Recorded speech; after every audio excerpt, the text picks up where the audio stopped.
last night, just 2 shy from Oscar Robertson's all-time record. While Westbrook still has yet to win a championship, Oscar doesn't believe that should be held against the Wizards point guard. The Hall of Famer said, quote, "I think it's ridiculous that some sports writers criticize him because he has not won a championship. Players don't win championships by themselves. You've got to have good management. You need to get the right group of players." Shannon, does he have a point here? He does have a point, and I think the thing is that Oscar's speaking from firsthand experience, because when he's on those Cincinnati teams, what kept happening to him? He kept running into Boston. He kept running into the Sixers. We know what the Boston Celtics had with Russell, Cousy, and the Jones, and all those, Tommy Heinsohn, and then Will had all those. For our younger players, younger viewers, once upon a time, Cincinnati had a NBA team called the Royals. The Royals, yes, they did. Yes, they did. Yep. And so he's speaking from firsthand experience. He's like, I caught a lot of criticism because I couldn't get Cincinnati past the team that had 8, 9 Hall of Famers, and then I couldn't get past a team that had 3 or 4 Hall of Famers, and then who had the greatest player at the time in Wilt Chamberlain. Yep. And people criticized me, and I was putting up very similar stats to what Russell is doing, or what Russell Westbrook is doing, Skip. But this is what I believe is in play here. I believe if Russ were to be putting up the numbers that he's putting up and got his team past the first round, I don't believe he would be receiving the criticism. He was going to get some, Skip, because he's a great player, and we expect great players to be able to overcome some things. But, Skip, let's not pretend that Russell Westbrook didn't have Kevin Durant for 8 years. Let's not pretend he didn't play with PG for 2 years. Let's not pretend he didn't have James Harden. And for the most part, he hadn't won a playoff series since KD left. He hasn't gotten out of the first round since KD left. So let's not pretend like Russell Westbrook hadn't played with great players, because he had KD for 8 years. Went to 1 finals, lost a couple of times in their Western Conference Finals. But for me, Skip, is that you got to get past the first round. He took averaged 30 shots a game in the series against Houston. They lost in the first round. Took 39 shots in the Game 5, lost against Utah. He scored 43, but it took him 39 shots. He took 31 shots in Game 5, lost to Portland. Skip, what people, I don't think they criticize Russ. I don't believe Russ always makes the right play in the right moment. Sometimes a lot of times he takes it upon himself. And sometimes it's about making the right play, even if it doesn't involve you scoring the basketball. So for me, should he get criticized? I think all great players are going to get criticized eventually until they actually win the title. Some of the criticism is fair. It is absolutely fair. And when I look at 179 triple-doubles, you're like, well, damn, yeah, he's putting up those triple-doubles, but what is it? Ain't got no titles. And think about it, Skip. It took Oscar. He had to leave, go to Milwaukee, team up with Kareem.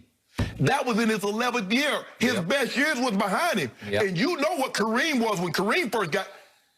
If you want to talk about dominant, you talk about what Shaq and Embiid and all these guys do, go look up Kareem from about 70 until about 79. Look at Kareem's numbers. All he did was win 6 MVPs in that time frame. In about a 10-year time span, he won 6 MVPs. Go look at Kareem. And that's what, and Oscar's saying, yeah, you need management, you need other great players. But Russ is going to get some criticism because he is a great player, and he hasn't gotten basically past the first round since KD left. Okay. I have nothing but the utmost respect for the great Oscar Robertson. And we talk about point guards, we don't never mention Oscar.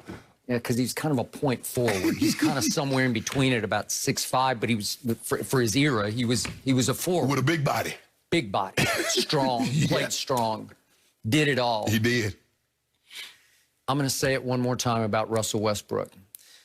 Scotty Brooks' coach said the other day that he's now the second best point guard in Scott Brooks' eyes in the history of the game to Magic. And that puts him above Stockton or whoever else won, Jason Kidd or Steve Nash. Isaiah, Isaiah. You can throw them all up in there. I'll go one step farther.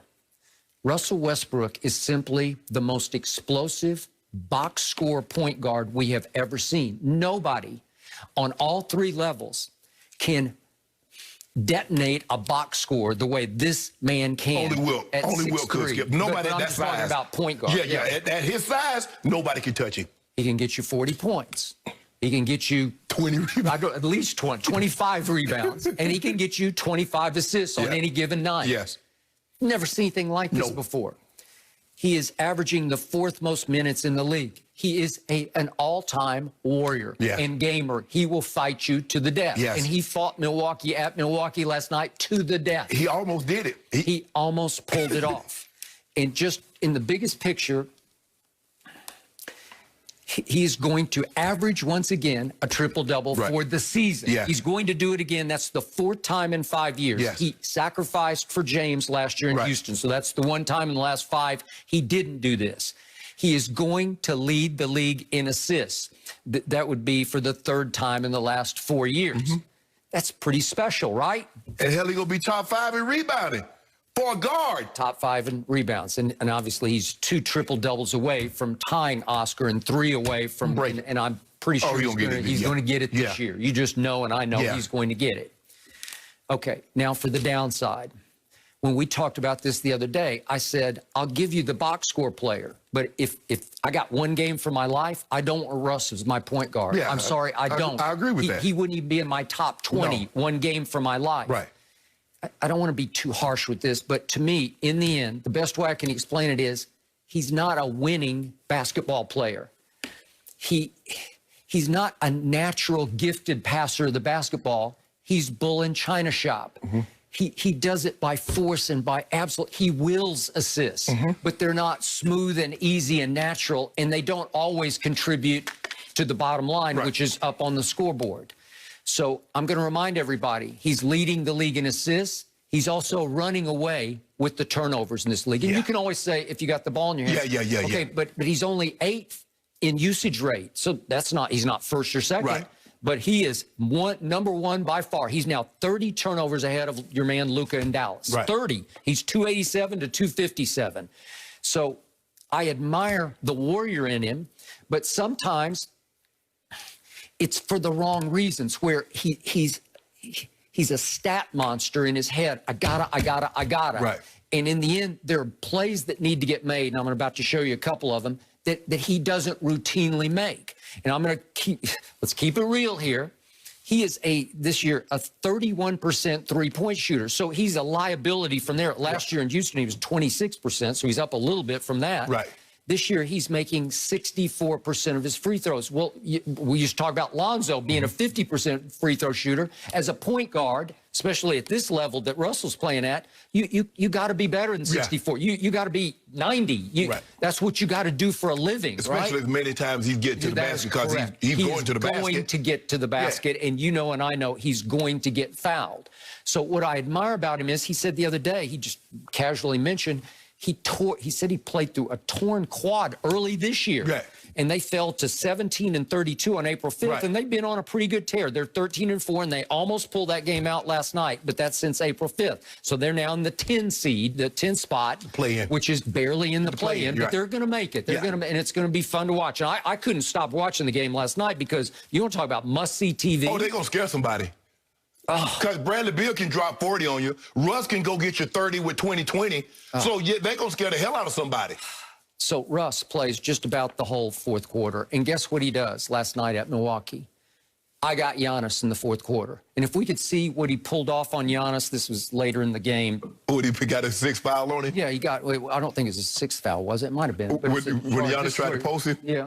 Oh, no, okay. Yeah, this is it, right? Yeah, look, this is Russell gardening, and he got the call. Yeah. Okay, well, he said, I got him. Well, what's Giannis, 6'11"? Yes. And Russ is 6'3", and he's saying, I got him. And he was pretty good on him the whole 4th quarter. He bothered him the whole 4th quarter. That was a 6th foul. They fouled him out. Okay. So now we get to the 2 other plays that caught my eye and stuck in my craw. With 4:27 left, the score is tied, and if we could see what Russell does, this is the kind of play this is not a winning play. You just can't do that. You got a chance to take the lead, and you do that. It's out of control basketball. Looked like he got caught in between. I was going to cross him. He did, but you can't do it. If you're going to win the game at Milwaukee, you can't give them the ball like that. You can't allow a whole possession to be lost that quickly. Okay, and then he has a shot from 8 feet away in the lane, and this is for the lead. This is 2:57 left in the game. 2:37, I'm sorry. 2:37, and here's his shot. Huh? What was that? Okay, and too often he'll take those kind of shots, and it's a forced shot, and I don't think anybody touched the ball. I think he got caught, and he was kind of up in the air, and he wasn't sure whether he should even shoot it or not, and he left it about 2 feet short. Well, you're not going to win that game with that turnover and that shot. Well, too often we've watched big playoff games where you'll see a couple of those plays down the stretch, and then they lose by a point. Right. Well, I can't sum him up any better than last night because he was extraordinary. Again, He was extraordinary. We run out of superlatives.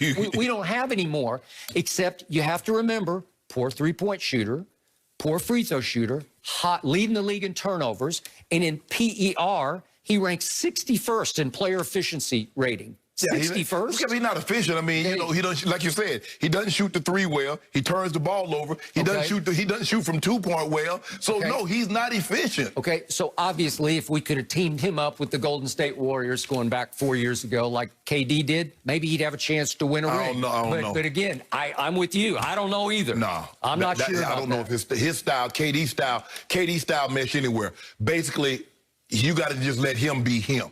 You do. You have to let him be himself. Skip, I said he played 3 years.